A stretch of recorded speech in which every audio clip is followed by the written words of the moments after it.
Man, it was hot in there. So you get down to the bottom and you hope that there's some river company going by that might supply you with something cold to drink. So you try to come up with entertaining ways to draw them over to the side. I know some of you have done this and helped us out. This didn't work, but it was kind of fun building the castle, and this didn't work either, but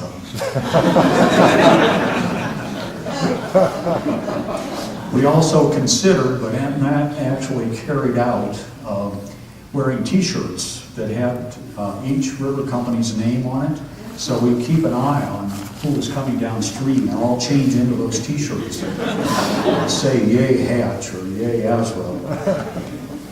We also had a curse that we placed on those who didn't stop. For oar-powered trips, the curse was, may your oars go limp.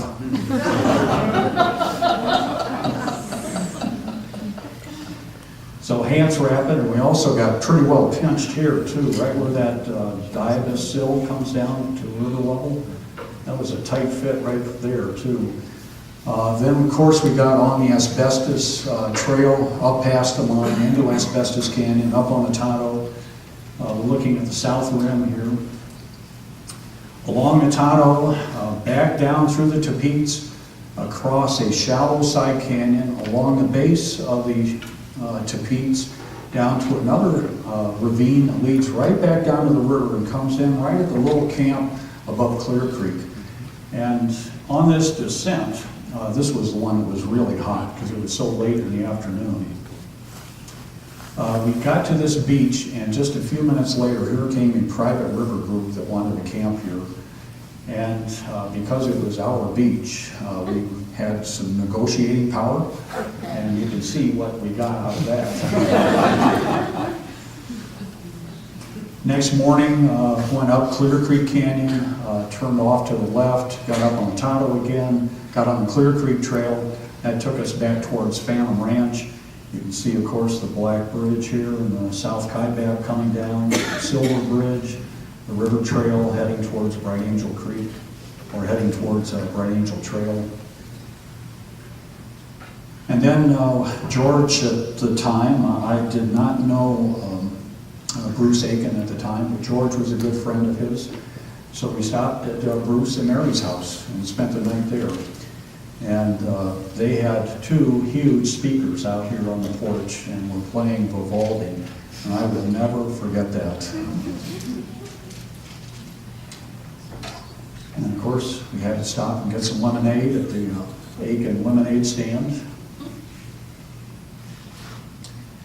And got on the old trail up to the north rim that continues on up Bright Angel Creek, not the trail that we use today, but what's sometimes called the North Angel Trail, and up to the Kinpatrick Trail, and then right back to Greenland Lake on the road out to Cape Royal, a perfect loop around the Walhalla Plateau in 12 days. Well, one last thing. I want to show you a picture of Jim Wilson. Jim was on one of George Steck's most difficult backpacks in Grand Canyon. But long before this picture was taken on that backpack, Jim Wilson and Alan Steck, and I think 3 others, climbed Mount Logan in Canada, North America's second highest peak, via a route that had never been accomplished before. And it took them a month on snow and ice to get to the top. And they saw a hummingbird at some incredible altitude, I think 17 or 18,000 feet. And because of that, they named it the Hummingbird Route.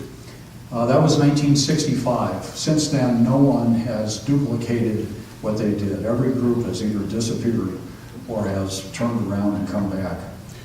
So I'm telling you this because I want to convince you that Jim Wilson's a pretty tough guy. But after 12 days on one of George Steck's Grand Canyon backpacks, he changed from looking like this to this.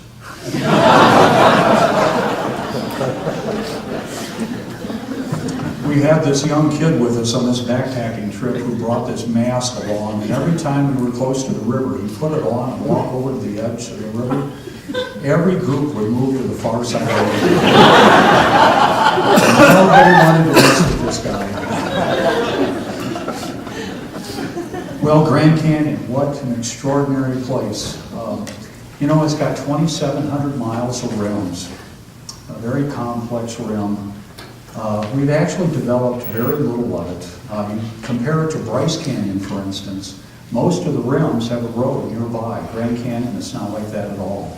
Most of it has been left alone, especially Western Grand Canyon, where it's even difficult to get to most of the rims, let alone go into the canyon. And Western Grand Canyon, lower elevation, perhaps not as pretty in some ways, fewer trails, harder to get to. It's a real treasure in the national park system. And it's not too far from Flagstaff or Page.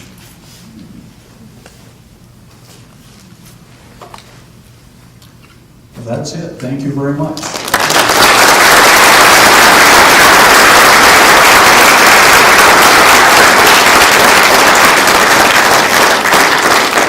Thank you.